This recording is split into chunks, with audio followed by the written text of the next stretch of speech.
오늘의 영어 뉴스 The Radical Books Rewriting Sex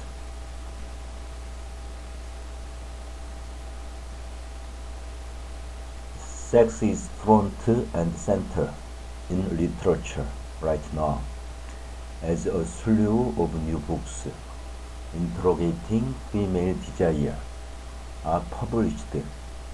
Claire Thorpe explores why. In the very first line of Lillian Fishman's debut novel, Acts of Service, the book's narrator lets us into a secret. I had hundreds of nudes stored in my phone, but I'd never sent them to anyone. Eve is a 20-something barrister who lives in Brooklyn, has a long-term girlfriend, Romy, the noblest person I had ever met, and spends a lot of time considering what it means to be a good person. She also, we quickly learn, has unmet desire. My body was crying out that I was not fulfilling my purpose, she says. I was meant to have sex, probably with some wild number of people. One night, feeling exceptionally beautiful and isolated, Eve posts her nude photos online, and as a result meets a woman, Olivia, who introduces Eve to her wealthy, charismatic, and often misogynistic boyfriend and boss, Nathan. So begins a sexual entanglement and power play between the three of them, explored in urgent, vivid detail over the next 200 pages.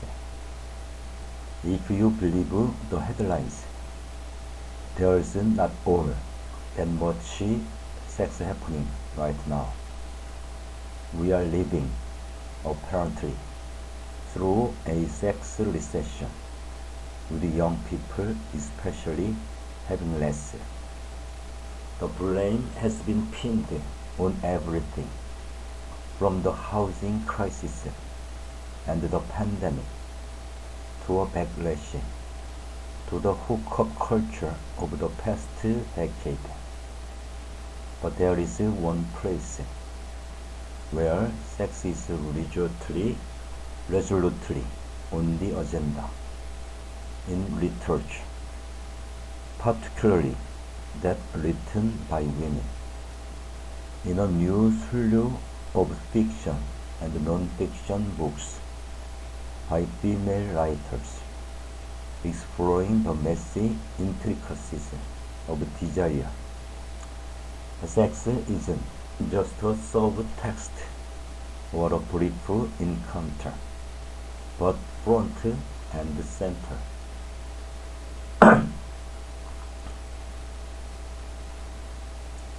28-year-old Fishman's novel is one of the most talked about debuts of the year.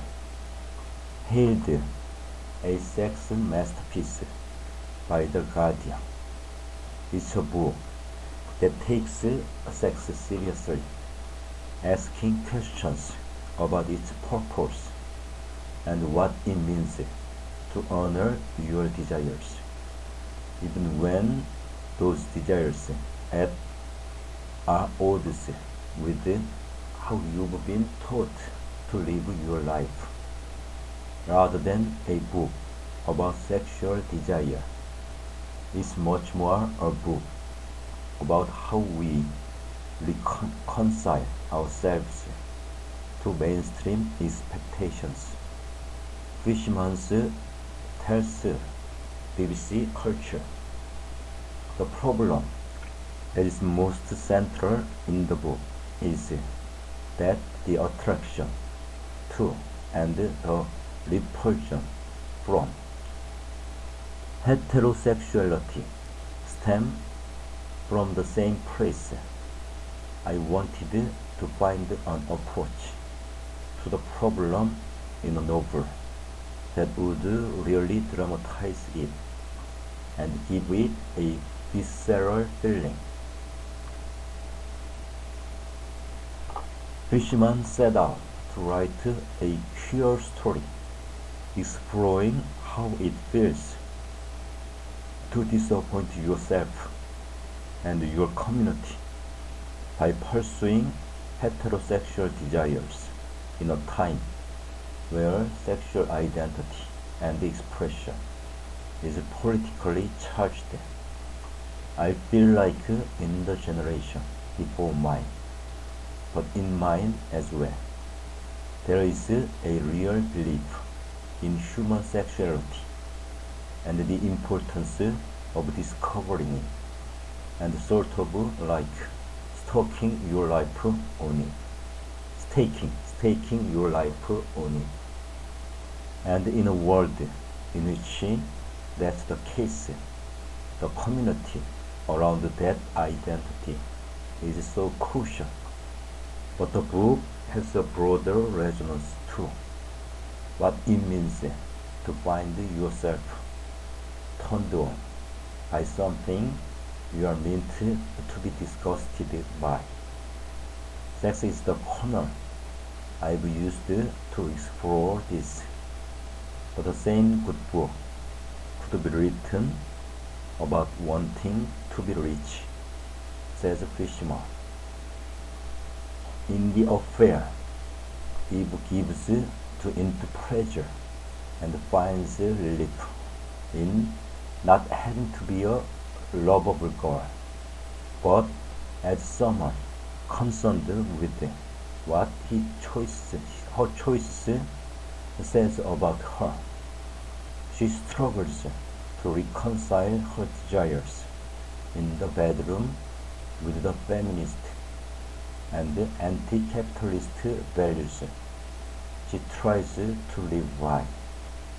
I had spent a lot of time talking myself out of the things that I liked so that I could be a different, better kind of person, says Eve. In the book, Eve follows her desires instead of her moral compass and has to reckon with that, especially when Nathan is accused of workplace harassment. For Eve, sex is a truth teller just waiting to find me out. Though very different books, the racy sex scenes in Acts of Service has seen it often mentioned in the same sentence as 50 Shades of Grey. Fishman isn't too annoyed. I wanted the book to be philosophical, but I also wanted it to enrapture people and excite them to read. So it's a success for me in that way, to have people make those comparisons. All or nothing. If Fishman's book is about a woman believing her body's purpose is sex, another recent book is about choosing the opposite, celibacy. Emma Forrest's memoir, Is Being Free, covers 5 years following the end of her marriage, in which she swapped sex for solitude, a period concurrent with the presidential term of Donald Trump. My divorce was being filed around the time that Trump was elected to the presidency, and I'd just turned 40. She tells Bib's culture. The worst man in the world was now the most powerful man in the world, and the most powerful man in the world also constantly expressed a visceral horror at middle-aged women. So the conscious decision was, I'm going to abstain completely for the time of his presidency.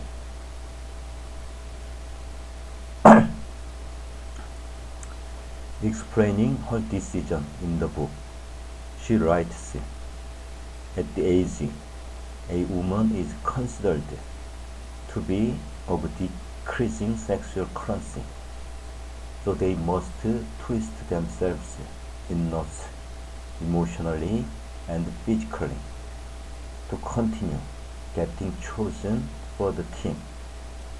I'm not playing this game.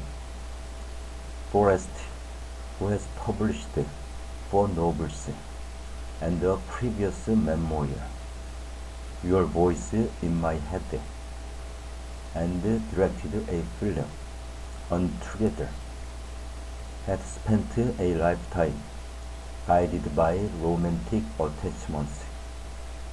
I'd been sexually active since I was 16, and I'd been completely devoted, for better or for worse, to romance since that age. I knew this would be something new. Though it shouldn't, it feels radical to read about solitude as not only a legitimate choice, but a great one. When the default narrative for a single woman is often that something is lacking, Forrest says that not long after her separation, well-meaning friends tried to set her up, even though she wasn't interested. In the book, another friend is concerned Forrest is losing part of herself by choosing to be alone. Her mother also worries about her decision, but Forrest makes solitude sound as seductive as any love affair, writing, celibacy was not only bearable, it was epic, a place inside myself where a woman can run late at night with headphones in her ears and not have to feel afraid. Not having sex became addictive, she says. The longer I went without it, the more it felt like, never needed to do that again. In many ways, it was the best time of my life. For a book about celibacy, it feeds with sexual energy. That cliché that a woman coming into their 40s is coming into their sexual prime. I think it's true.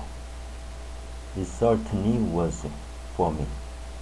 So having that wave of feeling and nowhere to put it, I got to keep it, and it just became other things. It became easier to work, and easier to make decisions, and easier to clarify what I was into in men, in love and sex, what I was into about myself, what my values were. Forrest's abstinence, coupled with the COVID lockdown, also gave her space to reflect on past relationships and sexual experiences from the ones she chased to those she never wanted. To be a woman is a balance between how much we want to have sex with a particular person and how our greatest fear is having sex against our will with a stranger. She writes, she considers how men were the smartphone in which I'd lose myself. How many of her decisions, clothes, jobs, homes were dictated by them, and how often she'd mistaken being desired for feeling desire.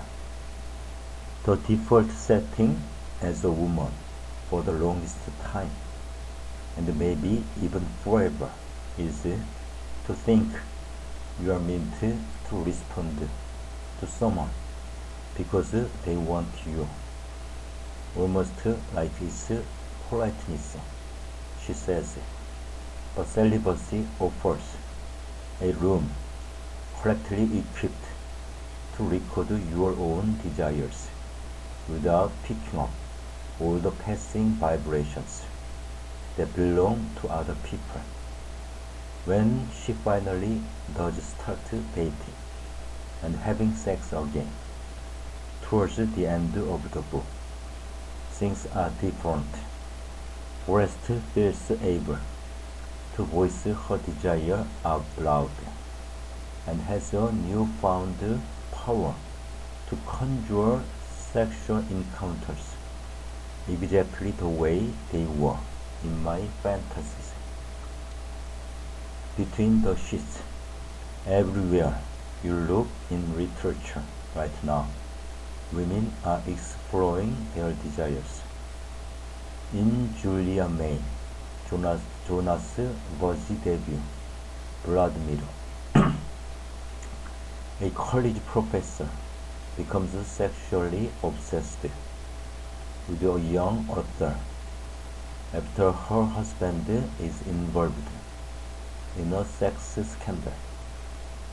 Anna Fitzpatrick's Good Girl, described as Secretary Miss Fleabag, is about a woman struggling to reconcile her feminist ideals with her tendency towards masochism. In Jessica Andrews' Milk Teeth, a young woman tries to figure out what she really wants in love, sex, and life. Cat Brushing,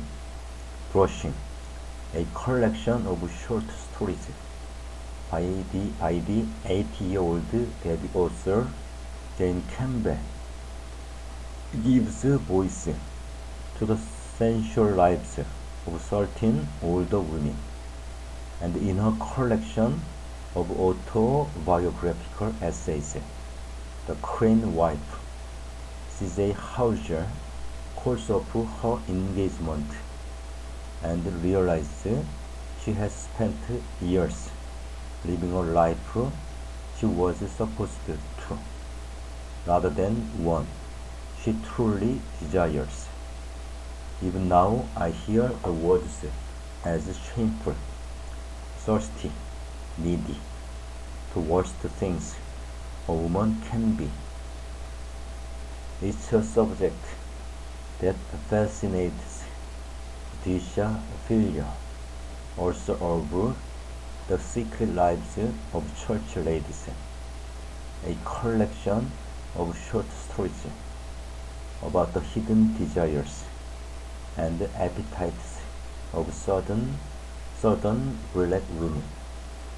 I didn't consciously set out to write about sex, but rather I found myself writing about dissatisfied women. She tells BBC Culture. She says it's a feeling she could relate to, despite having done everything right and in the right order. I'd gotten married to a man before having children, and I was still deeply unhappy, deeply dissatisfied. I was very interested in the question of satisfaction and desire. Once you strip away all the shoulds, what's left? What's possible?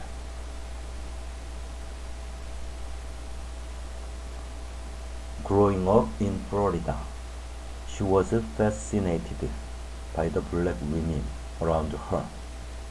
I was so curious about them as sexual beings as I tried to understand and reconcile the church's teachings, which were so anti-pleasure and so heavy with shame, fear, and guilt. As an adult, she was still thinking about those women, imagining their secret desires and interior lives. Inspired the stories in her book, which won the 2021 P.N. Faulkner Award for fiction and is being adapted into an HBO miniseries. For Philya, it was important to position sex in the realm of pleasure.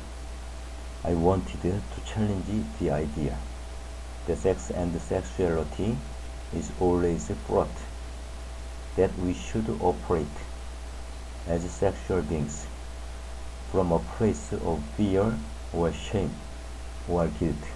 She says, what if instead the first things we'd been taught about our bodies was that they are good, that they belong to us, and that we should prioritize our own pleasure? What if we'd been taught to prioritize our own satisfaction over serving and pleasing others? Her characters are not raised that way, but they are striving to break free and follow their desires. The results are messy and complicated, says Philya. The Secret Lives of Church Ladies tells of experiences that are very different to those in Fishman's Acts of Service, Forrest's Busy Being Free, or other recent books exploring female sexuality. And yet, while these books all detail singular experiences, there is a common thread: women trying to figure out what they actually want, disentangling their true desire from what's expected of them. Forbidden desire. This comes at a time when the subject feels increasingly fraught.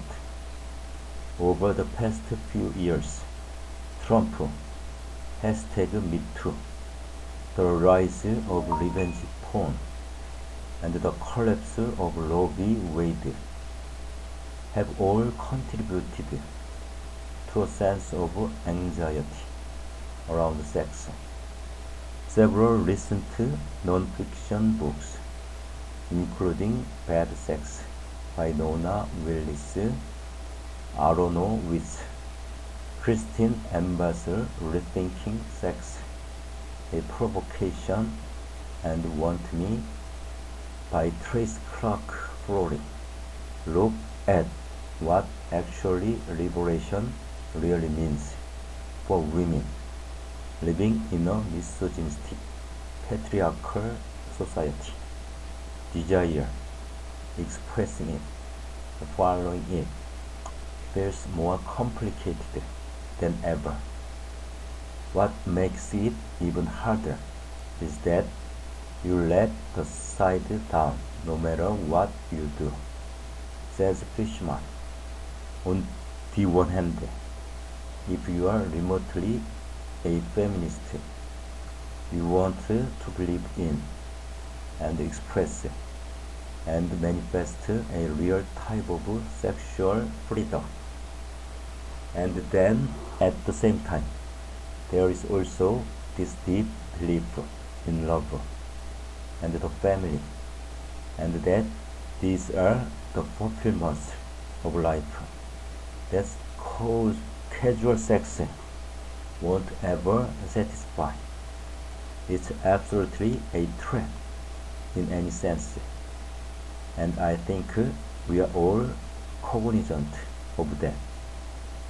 But now, as always, the page remains a place for women to explore the complications of desire freedom, as it was for Anais Nin, Erica Jong, Annie Rice, Catherine Millet, Mary Kaitsky, and more. For Fisherman, sex in literature is a form of communication, an extension of the conversations between the characters that expresses something that they can't express verbally or are too afraid to. She says Sally Rooney is the master of this. It's such a satisfying thing that a novel can do, and I think she does it wonderfully. But she also thinks that contemporary authors are often more coy about sex than 20th century writers. There are some writers from the mid-century that were really formative for me in terms of how much explicit sex writing you can get away with. Like Mary McCarthy, there's like an amazing few passages in the group about sex. Eve Babbitt, who died late last year, is another inspiration, even lending her name to Fishman's narrator in acts of service. Emma Forrest is also a big fan of the cult LA writer that's known for her writing about life in 60s and 70s Los Angeles. What I love about Eve Babbitt on sex is that she sees it as an art form. That great sex is art. It has an almost religious fervor for her.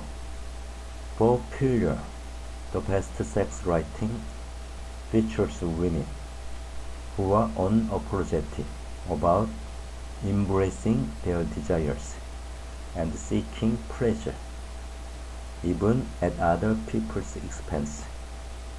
Toni Morrison's Sulla will always be the gold standard for me in that regard. On why sex continues to enrapture writers, she refers to the writer Garth Greenwell, hailed as one of the best contemporary writers on sex, and who edited a collection of erotic stories, Kink, last year. Greenwell wrote in The Guardian, sex is a kind of crucible of humanness, and so the question isn't so much why one would write about sex as why one would write about anything else. If sex is a way of exploring the big questions about humanity and interrogating our culture, it can also be pretty joyful for writers too. The more free and subversive and non-apologetic my characters were, the more fun I had writing them, says Pillier. So can we expect literature to keep this libido? She certainly hopes so. There is so much more to explore.